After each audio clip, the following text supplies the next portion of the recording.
He conquered most of Europe in just 2 years. But how did Adolf Hitler, a failed artist, rise to command one of the most powerful war machines in history? And more importantly, why did it all collapse? In the 1930s, Germany was broken, humiliated by the Treaty of Versailles. The nation was crippled by debt, unemployment, and a deep sense of national shame. Hitler stepped into this void, promising revival, a return to greatness, and a restored sense of pride. His strategy began long before the first shot was ever fired. He didn't just rebuild an army, he rebuilt a nation's psychology. He used a cunning mix of diplomacy, fear, and speed to rearm Germany right under the noses of the Allied powers. He annexed Austria and Czechoslovakia with barely a whimper of protest, testing the resolve of his future enemies and finding it weak. He was building an army the world dangerously underestimated, an army designed not for the trench warfare of the past, but for a new, terrifying kind of conflict. Hitler's key tactic was Blitzkrieg, the lightning war. It was a revolutionary concept for its time. Instead of slow, grinding battles of attrition, Blitzkrieg was about surgical, overwhelming force. Highly concentrated formations of tanks, called panzer divisions, would smash through a single point in the enemy's defensive line. They wouldn't stop to fight. Their job was to drive deep into enemy territory, severing communication lines, disrupting supply chains, and creating chaos. Meanwhile, the Air Force, the Luftwaffe, would pound enemy airfields, command centers, and troop concentrations, preventing any organized counterattack. Following close behind the tanks, motorized infantry would swarm in to secure the territory and mop up the remaining resistance. It was a perfectly synchronized dance of destruction. Using this method, Poland fell in a matter of weeks. The following year, France, a major military power with an army considered one of the world's strongest, collapsed in just 6 weeks. The world watched in shock and awe. The speed was breathtaking, the victories absolute. By 1941, Hitler was the master of Europe. From the shores of France to the borders of the Soviet Union, his armies seemed unstoppable. This string of rapid, almost effortless victories fed a dangerous illusion that he was an infallible military genius. He began to believe he could not lose.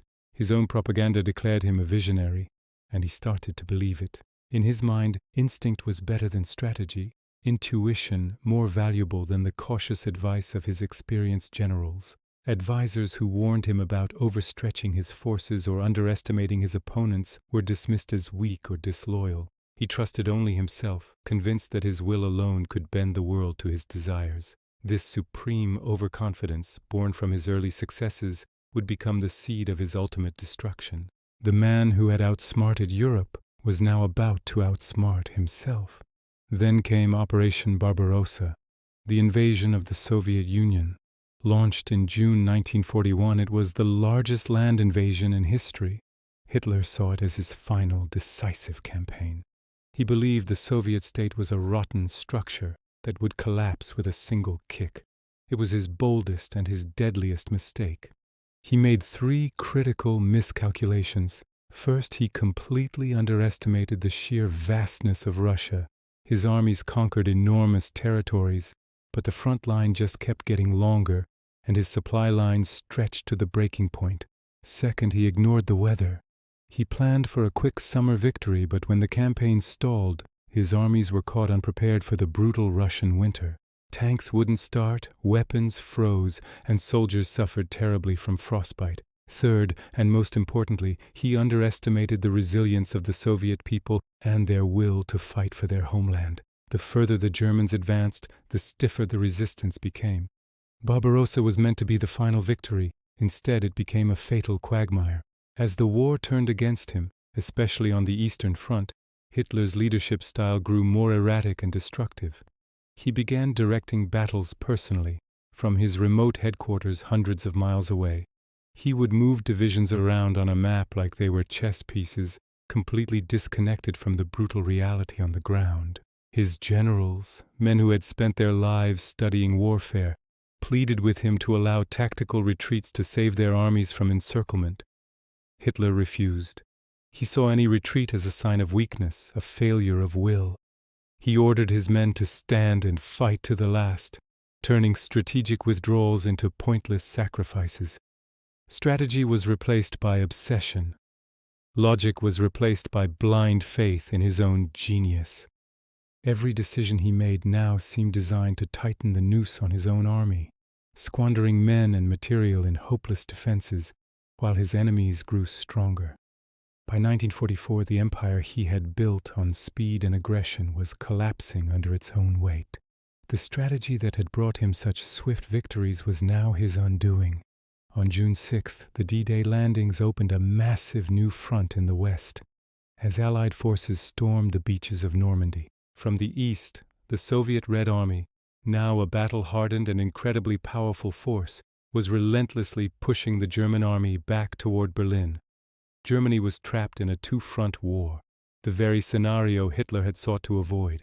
His war machine, starved of fuel, resources, and experienced soldiers, was crumbling. It wasn't collapsing from a single decisive blow, but from 1,000 cuts, a result not of weakness in his army, but of his own stubborn refusal to adapt, to listen, or to face reality. The Blitzkrieg had run out of steam, and now the world was closing in. Hitler's story is not just one of unparalleled evil. It's a profound lesson in failed leadership. It's a chilling reminder that power without wisdom and ambition without humility inevitably leads to destruction. His early success came from strategic innovation, from his willingness to take risks and break the old rules of warfare. But his spectacular downfall came from pure arrogance. He became so intoxicated by his own success that he believed he was immune to failure. He silenced dissenting voices, ignored sound advice, and replaced careful planning with wishful thinking. In the end, he was defeated not just by the Allied armies, but by his own hubris. History is filled with leaders who made the same mistake, believing their initial victories made them invincible. It's a pattern as old as war itself. Every empire built on domination falls the same way, often faster than it rose. History doesn't repeat itself. It warns those who listen. Thanks for watching. If you want to dive deeper into the stories that shaped our world, make sure to subscribe and hit that notification bell. We'll see you in the next one.